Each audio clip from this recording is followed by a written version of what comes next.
In person. I got him on tape. Hold on. He went raping. What he does is start, but then he'll pull a gun out on you as soon as you do something. He got me to. But I'm licensed to carry too. We both licensed to carry. I finally ran into him. He got his, I got mine. But he on the phone with the police. He just obviously started with somebody. Streamer Chud The Builder is currently caught in the middle of a very public unraveling. And what makes it more interesting is that even the audience that once had his back appears to be pulling away. This is the same content creator who built his following by deliberately provoking black people in cities across the United States. But now, the internet is labeling him a hypocrite after he allegedly got spat on by a black man in Nashville, Tennessee. And rather than responding the way his online persona would suggest, he reportedly called the police. The contrast wasn't lost on anyone. The same person who regularly presents himself as fearless and confrontational in front of a camera showed up looking rattled and powerless when a real situation unfolded. No retaliation, no tough response, just a phone call to law enforcement, and the internet took full notice. To understand why this matters, you have to understand how Chud operates. Critics have long accused him of using his platform to bait black people into reacting while hurling racial slurs and flashing weapons on stream, all while hiding behind a camera for protection. So when footage emerged showing him visibly shaken and deflated, the reaction online was immediate and brutal. Among those who responded publicly was rapper NLE Choppa, and his message wasn't subtle. He directly challenged Chud to pull up to Memphis.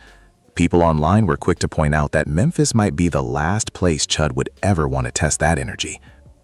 Whether NLE Choppa is genuinely serious or simply capitalizing on a trending moment is a fair question, and we'll get into exactly what he said shortly.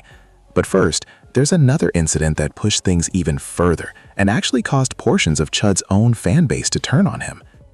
In a separate clip that spread widely online, Chud was seen pepper spraying a woman during a confrontation while provoking a group of black people in public. The reaction was swift. Even viewers who had previously supported him felt that moment crossed a line that couldn't be walked back. Oh, hey, yo! No freedom of speech. Oh, Click the comments. You wouldn't do. Come on over here. You gotta chill, yo. You gotta chill. She wouldn't do. You wouldn't do a goddamn thing. Go ahead and chimp out. Ooh, ah, ah. Ooh, ah, ah. They don't believe in freedom of speech. Okay. Look at him live. Look at him live. He's pissing. Yep, right in the truck. Right in the truck. You piss on my truck. Hey, man, nigga. Ass nigga. Ass nigga. Hey, ass nigga. Yeah. That's what I thought. You recorded. Touch my truck again. Ooh, boy, I swear to God, bro. Hey, Come on over here. Come on over here. So you gonna spray niggas after? Yeah. So you record. Hey, come on, bro. Suck my. Fuck. You see this? Come on, suck my. Fuck. Yeah, go ahead, take your shit. Come back over here. I'm chilling. Arrest. You're on the ground right now. Get on the ground. Get on the ground. Ass nigga. Your mom is. Get on the ground. Bitch ass. Y'all going to jail tonight. Hey, come on, bro. Y'all going to jail tonight. You recording it. Hey, you recording it, bro. No, don't touch it. Vandalism. Don't touch it. Y'all going to jail. Ain't nobody vandalism nothing. They're calling the cops right now. You're live streaming. Yeah, okay. So people that's real. Dumbass. Yep, I need that. You too, you fat mud shark. I need that. I need that. Sucker punch that fucking Come sucker punch me then, you dumb mud shark. Y'all all gonna be famous. Stop, bro. Hey, kick that. White trash, bro. Come kick my ass. Did you just hit me? I will Just did. try me, bitch. Try me. Going to jail. Dumb bitch. Come on, bro. Pick up your shit, dumbass. Pick up your shit. Come on. Y'all going to jail. Pick up your shit, bro. Pick up your shit, bro. Ain't got no Hey, pick up your shit, bro.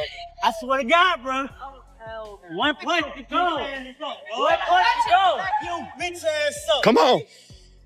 Back your bitch ass up, boy. Y'all going to jail, every one of y'all. Look what you just did. You recorded the whole thing. Goddamn right. I appreciate the evidence. Goddamn right. Yeah, there it is, right there. Niggas gonna kill your load. I'm calling people niggas gonna kill your load. You gonna Kill that. come on. Please stop macing her. Every one of them go to jail. Every one of them going to jail. He recorded the whole thing. It's live stream. He recorded the whole thing. Everything's live stream. Goddamn right. Me. She maced my friend and she did Ain't not. nobody touching. I'm at my truck. They followed me down there. I'm live streaming the whole thing. And then he started vandalizing my truck. Hang on right here. Can you go for eyes, please? Stand right there. Can you go for eyes? That bitch's eyes, bro. She made me defend myself. You just sprayed Yeah, she run up on me, hitting me. Hands on your Hey, hey, hey. Hey, don't do all that, sir. You're being recorded right now. And we got proof too. We got proof too. He was arrested following that incident, and the backlash only intensified from there. But to fully grasp how far things had gone, you have to consider the platform he was removed from. Kick has a well-known reputation for having some of the most relaxed content policies in the streaming space, a place where creators who've been banned elsewhere often find a new home. It's not exactly known for drawing hard lines. So when Chud got pulled off that platform entirely, people online couldn't help but pause at that fact. The general sentiment was straightforward. If you manage to get yourself removed from a platform that lets nearly everything slide, that says something on its own. Viewers had seen all kinds of extreme behavior come and go on Kick without consequence, so the idea that this particular creator crossed a line even that platform wouldn't tolerate became a talking point in itself. And then came Nashville. According to the footage and accounts circulating online, Chud the Builder was harassing people outside a gas station when the confrontation escalated and he was spat on. Clips from the encounter began spreading rapidly across social media, and the response was almost unanimous. People were not sympathetic. Instead, the moment became fuel for widespread mockery.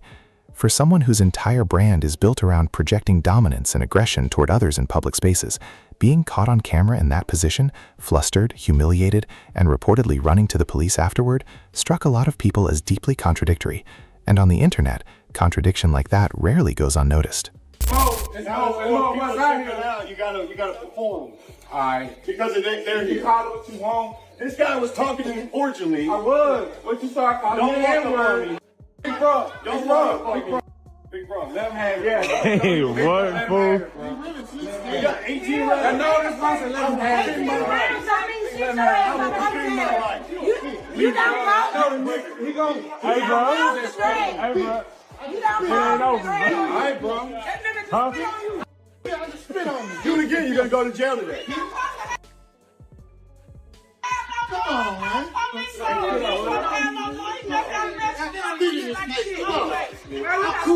Wait, you spit on him? Fun. Oh, my mama, you just spit on him.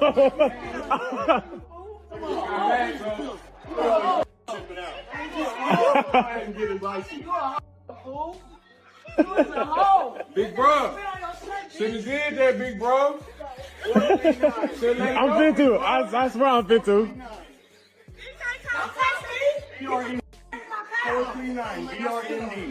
This shit funny as hell. I don't want to get some games on God. Hey, he slipped foul. Look, he slipped foul. You know what's crazy about? On my mama, he do it for content game. He came. I know, but it's cool, cause guess what? Look, I said he can't treat nobody like no nigga. Look, on my look. He ain't treating nobody like one. He came in the store. He was cool as hell. Talking shit. No. He was cool as hell. And he came out the bathroom, and I looked. I said, bro, I know you done it. He said, you want to trick? I said, bro, I don't know. I'm not taking no picture with you. I said, I know you do this shit for content, because he wasn't even like that. Until the nigga slapped him. You weren't out here when the nigga just slapped him, was He called the police on him. But what he do is he get us amped up and they call the police, bro. Hey, you screen recording this? Alright. Oh, so you weren't there when he slapped him? Now I pulled him to get some gas and I see him. We parked right there. I'm like, oh, shit. So, you know, I got my lights. I hopped out my shit. You feel me? Yeah, for I hopped sure. out my shit. So I'm like, he started talking about chipping out and shit. All right, bro. I ain't chipping out. Yay. I ain't offended. It's country blonde country boy. Yeah, he did just spit on Cuz, though. That's crazy, I fool. see you did that, bro. Now you gonna feel for that. Yeah, I know. That wasn't smart. I'm the shit, bro. I'm not taking shit. The first a felony, I'm not disarming nobody. I'm not arming myself. That don't make no sense. Is that not hate speech, though? Cuz can't go to jail for hate crime? What the He got bad up now. gay? By most accounts, Chud had been producing this type of content for roughly 2 years before things started visibly catching up with him. For a long time, the provocations continued without major consequence, but people online are now saying Nashville may have been the moment that changed the trajectory, because the confidence that once defined his on-camera presence has noticeably faded.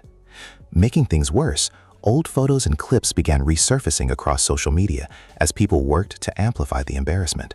And in a telling sign of how far his image had slipped, even former supporters started joining in on the mockery. The people who once defended him were now part of the crowd roasting him. The message from the internet was clear. The untouchable persona he'd carefully constructed wasn't holding up under real-world pressure. Social media filled up quickly with memes, reaction videos, and people from various cities openly daring him to visit after the Nashville footage spread. The general consensus was that the aggression he displayed on stream evaporated the moment an actual confrontation had consequences. The most high-profile response came from Memphis rapper NLE Choppa, who addressed the situation directly on X, formerly Twitter. His post immediately drew attention because of how direct it was. NLE wrote that he kept seeing this white racist still walking around without facing any real accountability, and he openly invited Chud to come to Memphis, adding language that many interpreted as a serious physical threat. That post stopped a lot of people mid-scroll. Some felt the wording was reckless and could create genuine legal exposure for NLE. Others pointed out that statements like that, regardless of the frustration behind them, tend to complicate things more than they resolve. That said, the sentiment behind it clearly resonated with a large portion of the online community, people who say they're simply exhausted watching content creators build platforms around provoking and disrespecting people in public for views. The frustration is real, even if the way it gets expressed online doesn't always land cleanly. Still, the question everyone keeps circling back to is whether NLE Choppa meant every word or whether this was a high-emotion reaction to a trending moment. Because when someone speaks that boldly and directly in a public forum, people expect those words to carry weight, especially on a topic this serious. Turning it into a clout moment afterward would only add to the cynicism people already feel about how social media handles situations like this. As for Chud the Builder, the damage to his image appears significant. The aggressive energy, the weapon displays, the provocative on-camera behavior, all of it looks very different now that people have seen how he responded when things escalated in real life without a camera acting as a shield. Calling the police, looking visibly shaken, and failing to match the persona he built online, those images stuck. Even people who previously gave him the benefit of the doubt seem to have lost interest in defending him. The broader accusation now being leveled at him is that the whole thing was performance, that he allegedly constructed an audience by leaning into racial provocation and controversy because it generated clicks, not because it reflected any genuine conviction. After Nashville, a lot of people feel like that argument became much harder to dismiss. Social media is still flooded with commentary, criticism, and running jokes at his expense. People are openly questioning what his future as a content creator even looks like, whether any platform would want to associate with him after the accumulated backlash, the bans, the arrests, and now this. Some believe the reputation damage is permanent. Others aren't sure there's a path back at all. And the debate around NLE Choppa's comments hasn't settled either. Whether that was raw, genuine frustration speaking or a calculated moment to insert himself into a viral conversation is something people are still split on. At this point, it's a wait-and-see situation. But drop your thoughts in the comments. Do you think NLE Choppa was genuinely serious with what he posted, or was that just the internet doing what it does? And what about Chud the Builder? Is this the end of his run as a content creator, or is there somehow a way back from all of this? A lot of people online think his own fan base has already moved on, but I want to hear what you actually think comes next.